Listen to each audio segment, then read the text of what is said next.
منفی سوچ کو کیسے ختم کیا جائے؟ زندگی بدلنا چاہتے ہو تو سب سے پہلے سوچ کو بدلنا ہوگا۔ سوچ انسانی زندگی کے اہم ترین عوامل میں سے ہے۔ آپ ویسے ہی ہے جیسے آپ کی سوچ ہے، لہٰذا سوچ کے طریقہ کار کو سمجھنا اور اسے قابو میں رکھنے کا فن سیکھنا بہت ضروری ہے۔ کامیابی کے ماہرین آج سوچ کی اہمیت سے واقف ہیں، اس لیے اس وقت خود نوی کے موضوع پر جتنا کام ہو رہا ہے اس میں سب سے زیادہ تحقیق سوچ پر کی جا رہی ہے۔ منفی سوچ کیوں پیدا ہوتی ہے؟ سوچ دو طرح کی ہوتی ہے، مثبت سوچ اور منفی سوچ۔ ہم یہاں منفی سوچ کی بات کریں گے۔ سوچ منفی اس لیے ہوتی ہے کہ آدمی کو سوچنا نہیں آتا۔ اگر سوچنا آ جائے تو مثبت اور منفی سوچ کا انتخاب مل جاتا۔ عام طور پر ہمارے پاس ایک ہی انتخاب ہوتا ہے اور وہ منفی سوچ ہے۔ اس وجہ سے ہم ہمیشہ منفی سوچتے رہتے ہیں۔ منفی سوچ کی ایک بہت بڑی وجہ ابتدائی زندگی کے واقعات بھی ہے۔ بعض حادثات ایسے ہوتے ہیں جن کے نتائج منفی ہوتے ہیں۔ وہ فرد کی شخصیت پر گہرے منفی اثرات مرتب کرتے ہیں۔ یہ اثرات آگے چل کر منفی سوچ کا ذریعہ بنتے ہیں۔ یہیں سے انسانی شعور یا لاشعوری طور پر منفی سوچنا شروع کر دیتا ہے، پھر 15-20 سال منفی سوچتے ہوئے منفی سوچ کا ماہر بن جاتا ہے۔ اکثریت کے ساتھ ایسا ہے، چنانچہ منفی سوچنا آسان تر ہو جاتا ہے جبکہ مثبت سوچ اختیار کرنا مشکل تر ہوتا ہے۔ اپنی زندگی کے لیے 12-15 سال جس ماحول میں آدمی پرورش پاتا ہے، یہی اس کا گھر بار بھی آدمی کے سوچ کا خاص انداز تشکیل کرتا ہے۔ یہ انداز خیال آدمی کی عمر کے ساتھ ساتھ پختہ ہوتا چلا جاتا ہے۔ یہی وجہ ہے کہ ایک گھر کے تمام افراد کی سوچ میں عموماً مماثلت پائی جاتی ہے۔ فطرتاً سوچ مثبت ہوتی ہے اور نہ منفی۔ پیدائشی طور پر سوچ نہ مثبت ہوتی ہے نہ منفی، جیسا کہ حدیث شریف میں بیان فرمایا گیا ہے۔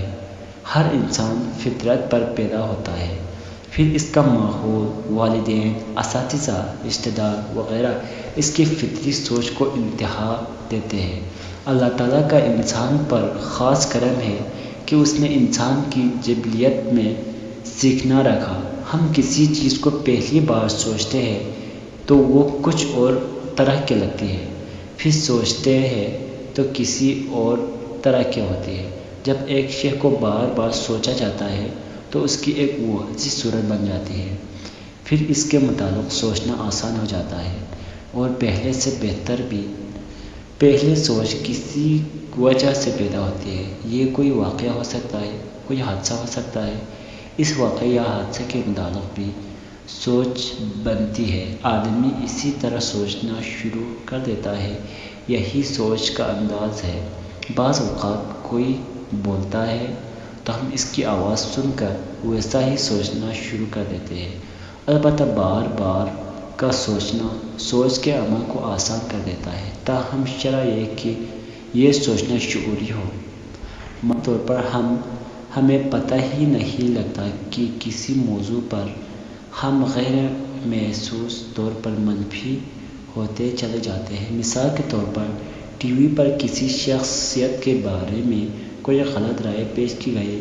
اب وہ رائے خود کتنی ہی غلط ہو، ہم اسے حقیقت تسلیم کرتے ہیں، اور پھر ہر محفل، ہر موقع پر جب بھی اس شخصیت کے بارے میں کوئی ذکر چھیڑا گیا، ہم اسی غلط رائے کی بنیاد پر بحث شروع کر دیتے ہیں۔